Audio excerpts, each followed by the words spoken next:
But tonight I won't let that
Technology, is it your friend or your foe? I often have these internal dialogues with myself about that when I have technology malfunctions. And I think that technology is supposed to make your life easier, not hinder us. And sometimes I feel like it makes everything that much harder.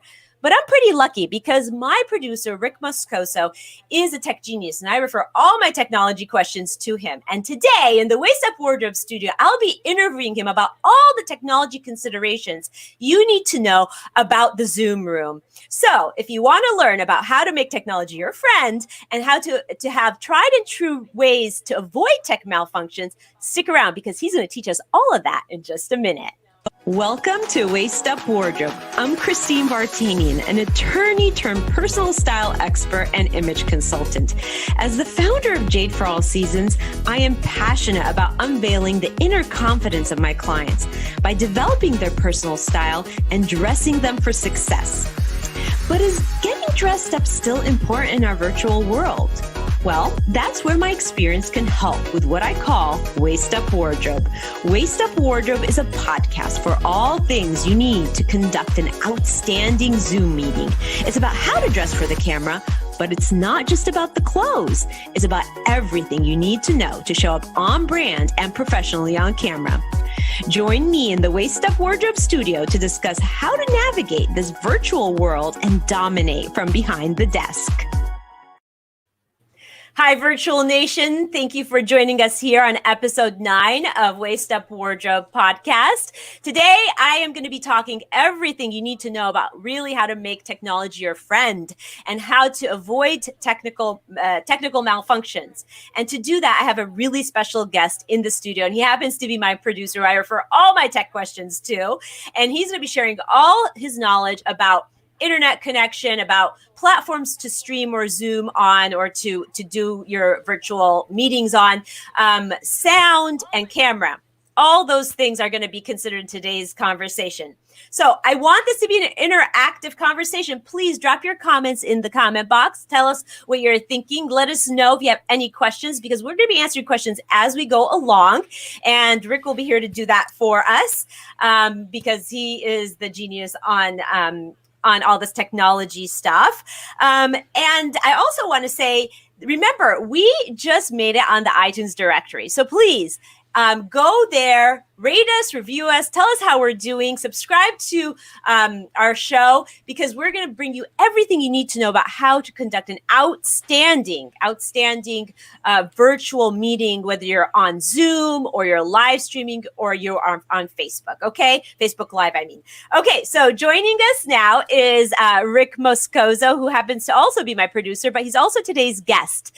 So Rick, hey, how are you? Oh, there you are. Hey, I'm doing great. Sporting the waist-up wardrobe swag this morning.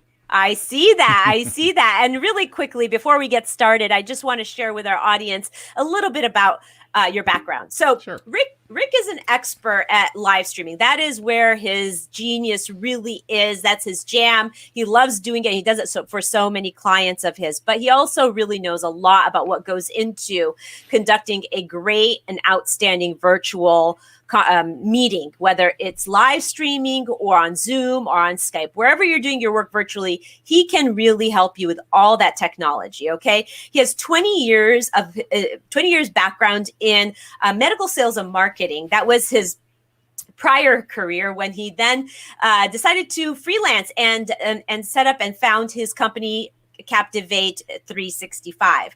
Rick produces weekly live streams, including mine, of course, Waist Up Wardrobe. And he comes from a small town in Wisconsin. He came to California in 1992. He lives in South Orange County with his wife, and he has 3 children.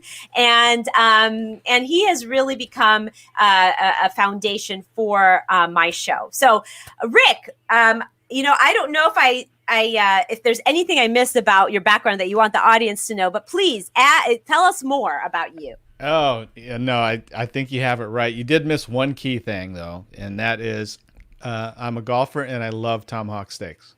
Oh, right. That's really important. That's the best part about knowing somebody, right? Is like, Yes. What is it that makes them tick? That's right. Yeah, well, that's awesome. Thank you for sharing that. So, again, just to the audience, drop your comments in the comment box. Ask us your questions as we go along. And just as an introduction to this episode, one of the things I did when I first started the project of creating a podcast was that I spoke with Rick, and we tried to get all the infrastructure in, right, Rick? Mm-hmm. And one of the things that you advised me was you need to know your network and secure a stable connection. That was one of the cornerstones of what was critical to really being successful in my live stream and my podcast journey. Can you elaborate on that a little bit?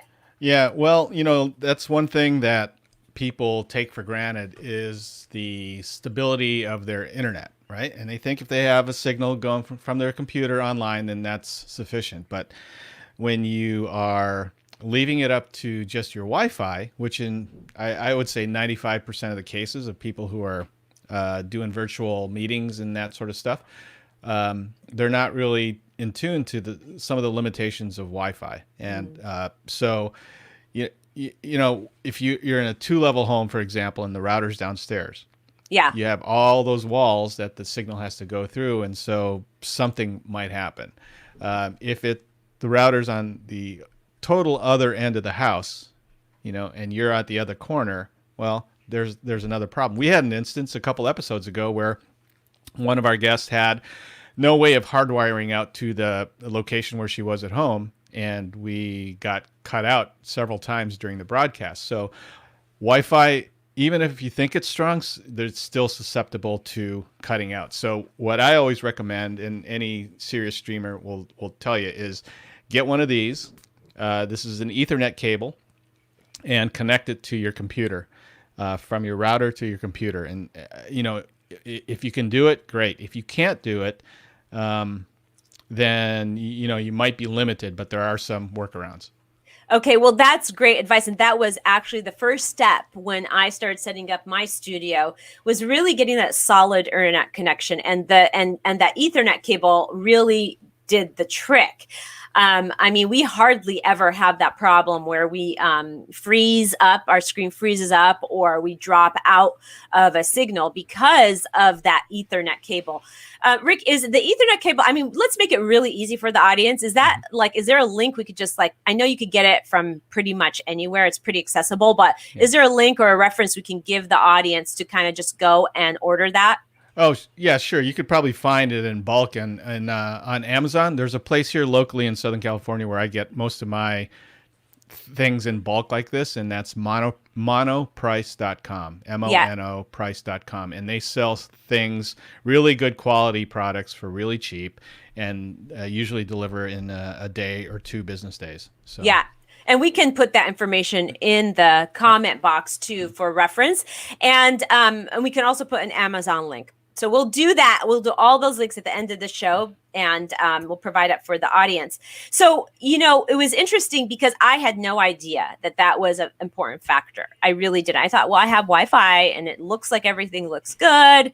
And then I would get on a Zoom call with you, and every once in a while I would freeze or the connection would drop. And so really is so important. It looks so much more professional when that doesn't happen to you. I mean, just imagine, say you're somebody who sells on camera, like you're about to make a pitch to a potential client, and your camera freezes. That would be like, it would be so unfortunate because it takes away that momentum and the conversation that you were having. So Ethernet, super easy. Now, so you take that Ethernet cable and you connect it from your computer, just for us that aren't very tech savvy, from your computer to directly to the router. Is that right? yeah. So if you have a router, at least within 100 feet of your computer, 100 meters of your computer, then you're fine. Obviously, if it's convenient and it's in the same room as you, then there's no problem with wires, on the floor and all that stuff. I mean, your router happens to be on the floor close to you, so it's convenient. So wherever that source is, if you have to connect temporarily while you're Zooming or you're streaming, then please do it. We highly recommend that you do it to eliminate any Wi-Fi problems. Yeah. So Kristen Levine, hi, Kristen. Nice to have you here. She's asking a question. She says, do rainy days affect the performance of Wi-Fi? It seems like whenever I have trouble, it's a cloudy or rainy day. Yes. I would have to. Hey, Kristen, good to hear from you. Yes. Rainy days will, because Wi-Fi can be affected by the electromagnetic noise or sources that are in the air, because remember, the Wi-Fi is traveling through the air, so any electromagnetic interference will definitely wreak havoc, especially if it's strong, on a Wi-Fi signal. Yeah. So it's like walls and rain elements, they all affect your Wi-Fi. Now, does the Ethernet connecting directly, does that help avoid that in situations like this where you have a weather issue? Yeah. In most cases, well, in fact, in almost all cases, yes. You shouldn't have any problems. The only thing you're susceptible to with Ethernet cable is power outage. Right. Oh, okay. Right. Well, but then, you've done everything you can to avoid the problem, right? And it's interesting because, so my router was on the second story and I was building the studio. So I decided to get a direct connection within my studio in this room so that I didn't have to extend that cable every week because I was going to have this consistent show. So, so if you are building a studio for streaming or for Facebook Lives relating to your business or anything like that, it made my life so much easier. I don't ever have to worry about Wi-Fi unless, of course, my guest has challenges with that. But then, you know what? You've done everything you can to avoid those things. So, Is Ethernet, that cable, the only solution for this, Rick, or are there other solutions? No. Obviously, Ethernet is the number one recommended way to hook up your computer to the internet. But if for some reason you can't do that and you're limited because of the location of the router, then do everything you can to ensure the strength of your Wi-Fi. And what I mean by that is, get the router, the Wi-Fi transmitter, as close to your computer or device as you can to ensure the best, strongest signal. Now, if that's not If that's not an option for you, then maybe look into getting a Wi-Fi extender, either in your office, in the room that you're broadcasting from, or whatever, to shorten that distance where you can get maximum signal from. So really, those are the two options that you have: move it closer, or get a Wi-Fi extender close to your computer. Yeah. And it's so interesting because if you think about it as obstacles like walls or weather being an obstacle to, the Wi-Fi signal getting to your station where you're working from, that's interesting. So the more obstacles you have, the maybe the harder, the worse the Wi-Fi could be. Is that accurate what I'm saying, or is that not true? Yeah, that is true, because remember, the Wi-Fi signals have to travel through the wall in order to get to your computer. So depending upon what's in the wall, you never know if there's if you have electric wiring in the walls, and Wi-Fi signal happens to be having to pass through that wall in order to get to your computer. Obviously, that'll create some interference and weaken the signal. Absolutely. And so after that step of, connecting to Ethernet directly to the router, there was a feature there was a website you could go to, a website that tests the speed of your internet, which kind of was a check on how fast is this working? What is that site? Because I think that really was kind of a cool little test to do to make sure that you're all set. Yeah, I'm glad you brought that up, because that's a really good tell of how strong your outgoing signal is. People think when they subscribe to an internet service that, I have 150 megabyte download per second, and it'll be fine. But on the other hand, it's the upload speed that you need to be in tune with, because that's what's pushing the signal out to, Zoom or Facebook Live or whatever platform that you're using. And so we use a tool called SpeedNet. It's you can go to the web. It's free. speedtest.net. And when you hit go on the button, it'll measure your download speed as well as your upload speed to the internet, and keep an eye on what the upload speed is, because typically we like to see 4 megabytes per second going back to the internet in order to have a stable signal where your voice is synced with the video. There's no problems there. That's really the minimum amount. 10 would be the best. I know most services usually start at a minimum of 10, and then if you have fiber, that would be the holy grail. But of speed. Yeah. Well, I just found that to be a really good tool, because, after you set this whole thing up, how do you know, right? How do you know before you actually start working and virtually working, and then you have a problem, right? So it's nice to have that to really as insurance and getting an idea of how it's going. So, who do you say you test the speed and the speed really isn't that great? How do you fix that, or who do you go to fix that? Yeah, well, after you do a speed test and find out what your download and upload speed is, and really pay attention to the upload speed, if it's really bad, if it's really slow, and it's really poor, talk to your internet service provider and see if there's a package maybe that'll give you an option to upgrade to a faster speed. In remote locations, though, you may be limited, because I know people still have DSL, old school DSL connections, which is almost like having a fax over here, Wow. And it's super, super slow. And then now once you start Zooming or you start live streaming to Facebook, you'll notice a big, huge difference there. And so I know some people who live out in the country that they have, live shows that go on, live streams that go on. And so what they find is that their cell phone service is way faster than their internet service. So they stream from their phone or mobile device. Wow. Well, that's interesting because that brings me to my next question. Because, we, again, as we were setting up my studio, we were trying to figure out what device was the best device to stream from. Now, some people are limited. Some people might just have an iPad, right? Mhm. And like you said, some people might have a better connection on their phone. But we really explored that. So, my first question is, can you stream from just about any device? Is that possible? Oh, absolutely. In Okay. fact, I would. That's where I started. I started streaming Facebook Live off of my phone. Yeah. And I think when you and I first met, we did a couple of Facebook Live sessions on the spot from my phone. Yeah, yeah. So phone works. Does a tablet like a iPad work as well? Sure, yeah, an Yeah, iPad would work fine.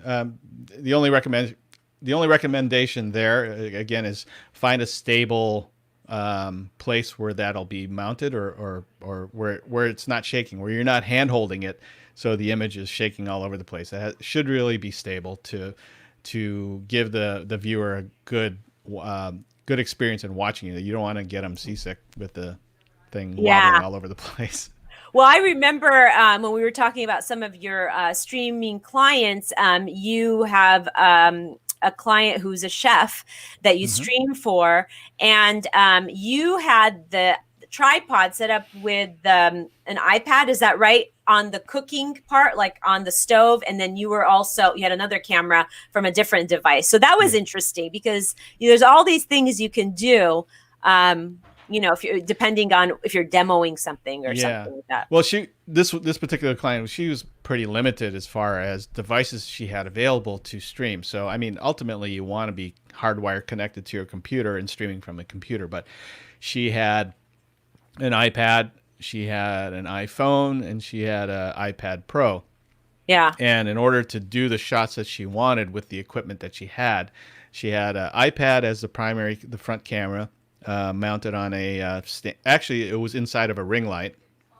And Hmm. then she had a boom with the iPhone pointing straight down at the stove. And then we just logged in with both devices, and now she had a two-camera shoot.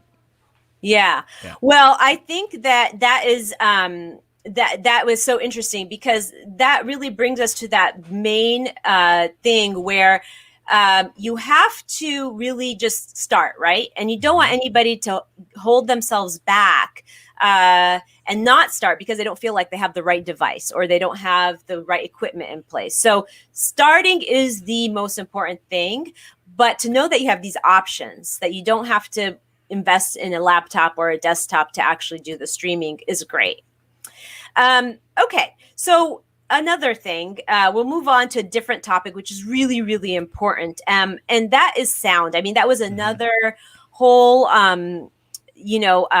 topic that we talked about in depth. Sound is important because, especially if you are, I mean, live streaming, of course, on camera, but then if you're going to do the live stream and download it to audio, like to iTunes or Podbean or a platform like that, you want to make sure they have the best sound you can have, right? You want to eliminate all the background noise and make sure that you're coming off on camera with the sound pretty good. So, how important do you think that is? Especially because sometimes it's easier for us to listen than to watch. Sometimes Yeah. we'll even play something, but we're only listening to it as busy entrepreneurs. Well, yeah, if you're like me, you like to multitask while you're listening to a podcast or you're watching a video, even when you're watching a video. And so that's why, there's been all kinds of analytics all over the place. And I think the number one thing that that experts will tell you about doing a live stream or a podcast is that sound is the most important thing. Good Mm, sound is the most important thing when you're live streaming, whether it's on Zoom or a platform like this or a podcast, obviously, because that's all they can hear.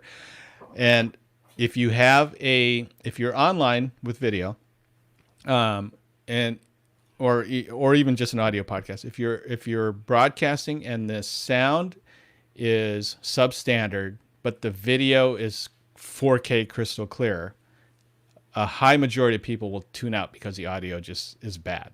Versus if you have really, really good audio, professional audio, isolated audio, and the video is kind of glitchy and that sort of thing, a high percentage of people will stay with you because the audio is really good.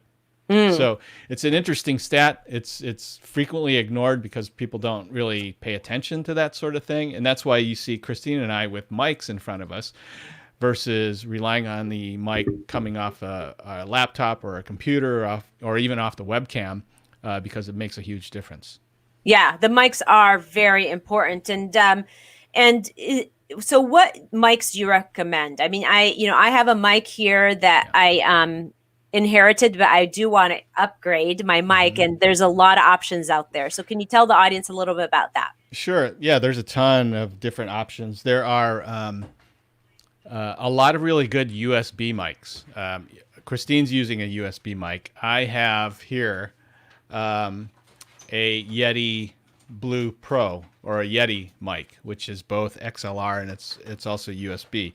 But there you have a ton of options out there. If you go, I think Christine's going to have some links at the end of the episode where you can look at some of the most popular recommended USB mics, that are sub $100 that really improve your audio game when you think about it, because that's really the most important thing. Even before you start looking at new cameras and that sort of thing, it's really good. So a good condenser mic like this, or like what Christine has, is really good. Now the mic that I have in front of me is kind of a professional level. It's a Shure SM7B. It's a dynamic mic, which you would see in a professional studio like audio broadcasters or radio stations and stuff like that. But it requires a lot more hardware in order to get the sound from this mic into the computer, because it's not USB. But that's a whole nother technical thing that I don't want to talk about right now. Yeah.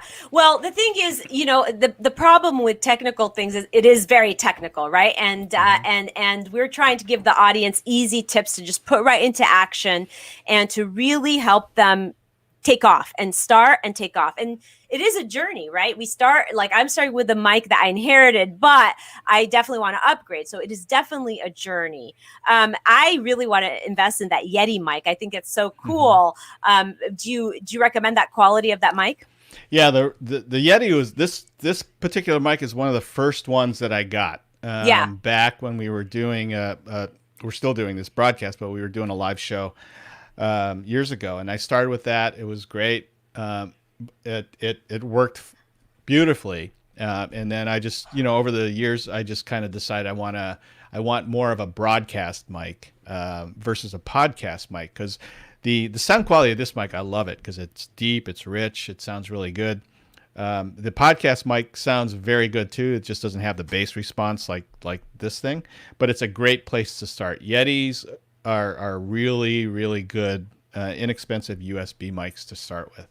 Yeah, and we're going to put all those links in the comments for people to link right to it and purchase if they wanted to. We have some Amazon links and some other links that you could just link right up to and purchase if you want to get started. Now, I noticed your mic is on this arm, this movable arm, and so that's an option too. Yeah, there's all kinds of different options depending upon your own personal preference. There are some streamers or online people that like it hanging. This one certainly will do that, but in this case I kind of wanted it down and out of the shot, because when I have it hanging, it blocks this LED light and I get a shadow over my face, so I would have to do some configuration here in order to have it hang. But this one is on a boom arm. It's actually mounted about an arm's length away on my desk, and I have it extended so it's just in camera frame like this. There are other, some people think it's cool to have the mic visible. Yeah. Others really don't like the mic visible, and you can get low profile mics like this Yeti. If you have it down low enough and you have it tilted and just position it just out of frame, the sound will still sound great, Yeah. And so that's kind of the beauty of it. It's a trial and error, right? What do you like? How do you want to present yourself? What aligns with your brand? All those things, and how you want to appear on video. But that I think that just knowing where to go to start is really key. And that's why we're providing all the links to all these things. And Kristen is saying that it does make a huge difference because she can actually hear the difference as she listens to us. She's a diehard fan of Waist Up Wardrobe. We appreciate that. And thank you for being here and putting those comments in the comment box, Kristen. So thank you for that. The other thing I wanted to ask when it comes to sound is sometimes, it's inevitable. There's like a huge loud noise that comes from outside of the studio, or, somebody inadvertently chatters from behind the scenes or something like that. Are there any ways when you are actually preparing your audio to cancel out those unwanted background noises? Yeah. If you're using Zoom, for example, there is a setting inside of Zoom where you can let the computer do audio compression for you. Zoom, and again, it depends what your case study is for using Zoom. If it's just talking like one-to-one like this or in a group, it works great as far as canceling any low-level noise, like maybe like an air conditioning fan or another fan or road noise. It does a pretty good job of canceling that out. It will, however, if you're talking simultaneously or something like that. For instance, my son does virtual guitar lessons, and one of the things that his teacher was trying to get him trying to provide was a simultaneous play and listen play along type of session. But because of the compression algorithms inside of Zoom, when Dylan would play, it would cut off the teacher. And when the teacher would play, whoever was the loudest would cut off the other person. So you could never hear the simultaneous guitars playing. Yeah. And so they've corrected it, fortunately. And now there's a way to go with the original sound where they can hear it. So just be mindful of that. If your environment has a little bit of a hum, and it could be from the lights, especially if you're in a office or in a room that has a lot of fluorescent lights. Fluorescent lights are notorious for causing a hum. Yeah. Yeah. So just be aware of that you can turn that off in Zoom. Yeah, that's great. That's, it's always nice to have the backup plan because we're dealing with technology, right? And here's the fundamental thing, right? Technology is technology, right? We've learned this because you can't control technology. Things happen and people understand. But it's always really great to do your best to really to avoid the malfunctions if you can with all these tips that we're giving. Right. Don't you agree? Yeah, absolutely. Yeah. I mean, that's one of the caveats of going live, and it's hard to get used to, especially if you're just used to doing everything perfectly. Yeah. If there's something bound to happen, it probably will. I think we've already had that instance here a couple times. Yeah, we've had people freeze on us, and people understand, the audience understands, but again, we do everything we can to avoid it. So I think it's just that balance and just understanding that things like that happen, just to give each other grace, So let's talk about, now that we've covered sound, I want to talk about the camera, because that's another technical thing that is really key when you're on a virtual call or you're streaming. Is it okay to just stick with the computer camera, or what are your thoughts on camera and the options? Yeah, I mean, if you go along with our initial thought is, don't let technology or perfection paralysis stop you from broadcasting or Zooming or getting your message out. Get the message out, and then slowly improve what you have to something better. So you can Zoom or broadcast from your laptop computer, your desktop computer. That's fine.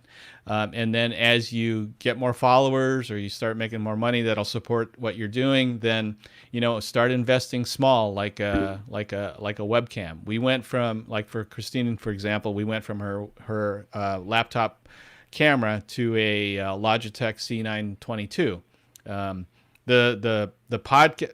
The streamer gold standard before we started getting into mirrorless cameras was the Logitech C920, and it still is. It broadcasts in high def, and the C922 does the same thing. It has a couple more capabilities in it, but it's really basically the same one.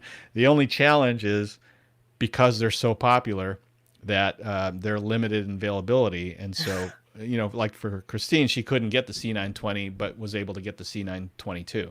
Yeah, and I love it. I mean, the clarity on it, it's so easy to use. You clip it right on top of the, your existing camera on the computer. And we also have a link for that. So there's no reason to jot down all those letters and numbers. We don't want to overwhelm the audience. We want to be helpful. So we'll definitely put those links in there too. And it was hard to get because of the timing, because of everybody was on virtual. So everybody was buying these cameras in the last several months because of, COVID. But I imagine, we're kind of getting back into the availability being better. Don't you think, Rick? Yeah, absolutely. Yeah. I was looking the other day for C922s, and they are more readily available. The shipping is a little bit longer than next day, but they are available out there. And again, if you're limited with the devices you have, then just use the device that you have. The most recent iPads and the most recent iPhones and Androids out there have great cameras on them. Yeah. And just remember, if you're going to use those devices, get them on a stable surface so you're not hand holding them, because you want a good stable shot for the audience when you're delivering your message. Yeah, and one way to do that would be putting it on a tripod, don't you think? Mm-hmm. Yeah, or absolutely. setting it up propping it up securely. But I think the tripod works really, really great. So there's also a tool that you told me about. It was an app that I got on my computer for clarity of the picture. Can you share that with us and what that is? Yeah, well, depending upon what USB or what USB camera that you have, there's usually an application or a driver that comes along with it. On Mac, it's usually plug and play. On most cases with PC, it's plug and play. So for the Logitech series, which Christine and I have, there is an app that you can download from the Logitech website that actually has more control over the camera. So you can actually control the brightness and contrast. You can affect the or correct for the color correction. So if you're showing up a little yellow, you can make it a little more blue, a little cooler. Or if you're too blue, then you can make it a little warmer. So there are some controls there, and again, it's depending upon the make and the brand of the camera, but it's usually in most cases is readily available as a software download from the manufacturer's site. Yeah. Well, that I thought is a really great tool and people should know about that. Because, I mean, unless somebody tells you about it, how would you know, right? Mm-hmm. So now, is there, if you don't have that app, is there settings in the actual computer or the platform that you're using that you can use to adjust camera, or is that not true? Yes. Okay. So that's a good question. So again, depending upon what platform that you're using, and we're going to revert back to Zoom because that's what most people are using. When you select the camera and you go into the settings of the camera, there's a couple of settings that you want to make sure that are clicked on. In most cases, you want the HD or high definition button or a checkbox clicked to give maximum resolution from the camera that you're using. Yeah. And then there's also another option to make, I forget what it's called, but it's a skin smoothing setting. So if you click that on, it'll tend to smooth out. Maybe if your image is a little pixely because the lights are too low and you're not getting enough light on you. Yeah. It'll smooth out your skin. There's actually a slider to increase or decrease the amount of smoothing, and that seems to help quite a bit, along with putting in the HD mode. So those are the two things that you can do in Zoom. I guess in another episode we talked about this, but if the better the light that spills onto your face, the less of this post-processing stuff you're going to have to do. That's right. Yeah, the lighting is everything, right? Yeah. I mean, that really is very important. So, I mean, lighting, camera, sound, All those are the technical things that really make you produce an outstanding production. And I think that's kind of the goal of this show, is to really give everybody the tools that they need for that. Now, the final thing I want to talk about when it comes to technology is the platform that you either stream on or you virtually do your work from. So like, we're live streaming on StreamYard. I'm sure there are other platforms similar to that. And we're also, people are Zooming through for work, or they're Skyping. So can you give us a couple of your thoughts on the best platforms to use and why? Yeah. Okay. Well, I think it depends mainly on the use case, right? What are you using it for? What are you frequently using it for? And what do you want to do with your current status on that platform? So if you're doing a lot of one-to-one talks and you're not broadcasting with any marketing sense in mind, so, if I was just talking to you as a potential client, Christine, then we'd probably be using Zoom. We wouldn't really need to use any more of a platform other than that. It's almost like using Skype, but in a slicker way when you use Zoom. So you really have to ask yourself, what are you using it for? If you have a message out there, or your business that you want to promote, and you want to do something to Facebook Live, then Zoom will work if you have a paid subscription. I think it's the Pro version, and you can stream to one channel. You can stream to either Facebook or to YouTube, but not both at the same time without any more additional software. But we're just going to talk about pushing to one platform. Yeah. In our case here, we wanted to press out to two platforms at the same time, and so we use something called StreamYard, which is a cloud-based service. There's hardly any stress to the computer, so even if you have an older computer, it's not hardware reliant on high performance. And so as long as you have a good camera, we have a good mic, we have the minimal amount of speed that's necessary, which is about 4 megabytes per second upload to the internet, then you should, in most cases, do fine with something like StreamYard because it's in the cloud, right? Yeah, yeah. And so what StreamYard enables us to do, and you saw some of the things as we entered the show, right? So you saw the countdown timer, which was a video. We brought Christine on, and then we saw a preview video come on, which is the pre-roll that basically overviews what the show's all about. She came back on, and then we brought on these lower thirds, right, of who we are. Yeah. And so those are some of the things that you can do in a production type of software like StreamYard. Right. We could also bring on, and you'll see some of these other banners come on when we share what the hashtag of the day is. There's just a whole host of different things. You see the little logo bug in the upper right-hand corner that we can include on the show. So marketing and branding capabilities are great in a platform like StreamYard. There are other platforms too that I'm not going to get into, but there are other platforms too that are more computer reliant on performance that'll do even more stuff if that's what you want to do. But when I started doing this with clients, I wanted to kick up their capabilities a little bit with some broadcast capabilities, like the lower thirds, like some of the intro, outro videos and that sort of thing, with the least amount of investment. And I found that StreamYard probably provides a lot of those capabilities for just about all of my clients. And then from here, they can always grow. They can go to computer-based software where they have more production value or capabilities if they want. But for our purposes, think about what you're going to use it for. How do you want to kick it up? Do you want it to make it look like a broadcast for the least amount of money? Then StreamYard's a great option for that. Yeah. And this show really is geared for our audience that is either streaming or just working virtually, right? So Zoom is that other platform that everybody's universally using, just like Skype. And so everything we talk about here really relates to all those platforms. So thank you for sharing the multiple platforms, I'm sure. And there are a lot out there, but we're just kind of highlighting the top ones that we think are user-friendly and and make you look great and give you these options for branding. So, so you have a special gift for us, and we just would, and we'd love to know what that is for the audience that's on right now.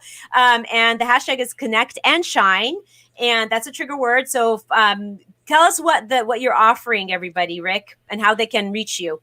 Yeah. Okay. So Connect and Shine is the hashtag. Go ahead and enter that in. And what that'll get you is a complimentary 30-minute assessment of your studio and see how I can help you improve what you have, increase the production value, just kind of give you a good overview evaluation of some of the things that we could do very quickly and inexpensively to up your production game a little bit. So put them right into action, right? And we're gonna leave that opportunity open until the end of today for the people who come on to the replay. So the hashtag is Connect and Shine, and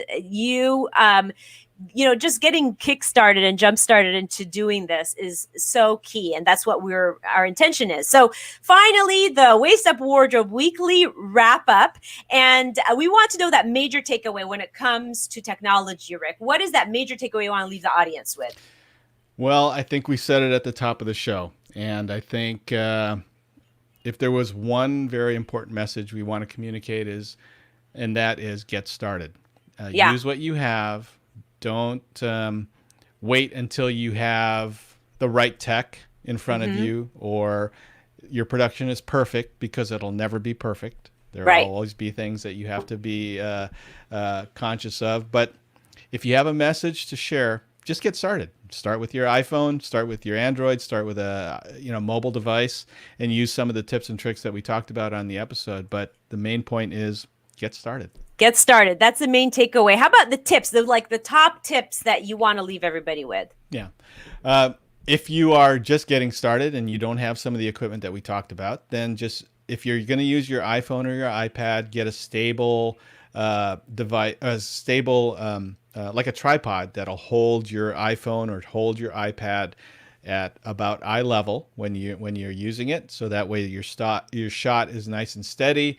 You're able to use that device as a confidence monitor, so you can see yourself, and you can actually see, if you're on Facebook Live, you can see comments come on the feed and just comment as they roll on the feed. So that's one thing.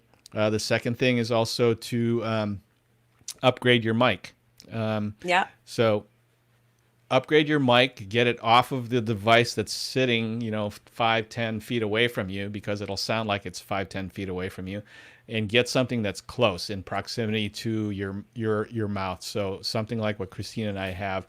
We have podcast mics that are close to us. They're inexpensive, and the links are going to be down below.